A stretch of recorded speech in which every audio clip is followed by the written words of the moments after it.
Hello, this is Ray Main here again with today's Bible reading. Today we're reading the last chapter in the book of 2 Kings, chapter 25.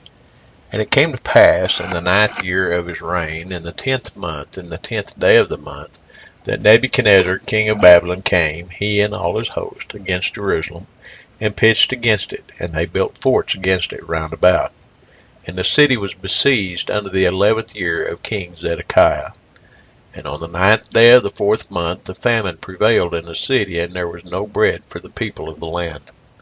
And the city was broken up, and all the men of war fled by night by the way of the gate between two walls, which is by the king's garden. Now the Chaldees were against the city round about, and the king went the way toward the plain.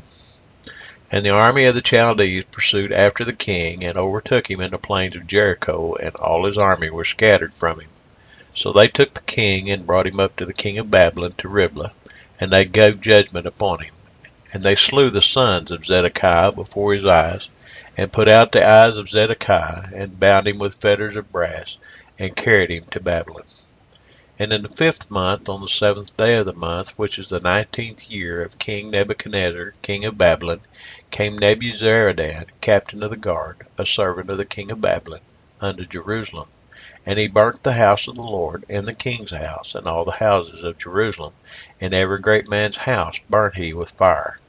And all the army of the Chaldees that were with the captain of the guard brake down the walls of Jerusalem round about.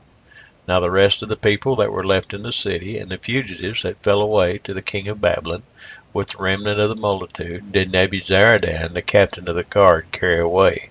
But the captain of the guard left of the door of the poor of the land to be vine dressers and husbandmen. And the pillars of brass that were in the house of the Lord, and the bases and the brazen sea that was in the house of the Lord, did the Chaldees break in pieces, and carried the brass of them to Babylon. And the pots, and the shovels, and the snuffers, and the spoons, and all the vessels of brass wherewith they ministered, took they away. And the firepans, and the bowls, and such things as were of gold, in gold, and of silver, in silver, the captain of the guard took away. The 2 pillars, one sea, and the bases which Solomon had made for the house of the Lord, the brass of all these vessels was without weight. The height of the one pillar was 18 cubits, and the chapiter upon it was brass, and the height of the chapiter 3 cubits, and the wreathen work and pomegranates upon the chapiter round about, all of brass. And like unto these had the 2nd pillar with wreathen work. And the captain of the guard took Seraiah the chief priest, and Zephaniah the 2nd priest, and the 3 keepers of the door. And out of the city he took an officer that was set over the men of war, and 5 men of them that were in the king's presence, which were found in the city, and a principal scribe of the host which mustered the people of the land, and 60 men of the people of the land that were found in the city. And Nebuzaradan, captain of the guard, took these, and brought them to the king of Babylon to Riblah. And the king of Babylon smote them, and slew them at Riblah in the land of Hamath.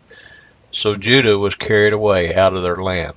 And as for the people that remained in the land of Judah, whom Nebuchadnezzar, king of Babylon, had left, even over them he made Gedaliah the son of Ahikam, the son of Shaphan, ruler. And when all the captains of the armies, they and their men, heard that the king of Babylon had made Gedaliah governor, there came to Gedaliah to Mizpah even Ishmael the son of Nethaniah, and Jehonan the son of Kareah, and Seraiah the son of Tehumeth the Netophathite, and Jesaniah the son of a Maacathite, they and their men. And Gedaliah sware to them and to their men, and said unto them, Fear not to be the servants of the Chaldees. Dwell in the land, and serve the king of Babylon, and it shall be well with you. But it came to pass in the 7th month that Ishmael the son of Nethaniah, the son of Elishama, of the seed royal, came, and 10 men with him, and smote Gedaliah, that he died, and the Jews and the Chaldees that were with him, at Mizpah. And all the people, both small and great, and the captains of the armies arose and came to Egypt, for they were afraid of the Chaldees. And it came to pass in the 37th year of the captivity of Jehoiakim, king of Judah, in the 12th month, on the 27th day of the month, that Evil-Merodach, king of Babylon, in the year that he began to reign, did lift up the head of Jehoiakim, king of Judah, out of prison, And he spake kindly to him, and set his throne above the throne of the kings that were with him in Babylon, and changed his prison garments, and he did eat bread continually before him all the days of his life.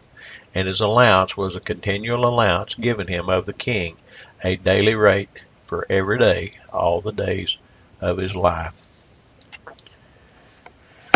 Well, I've heard several people in my life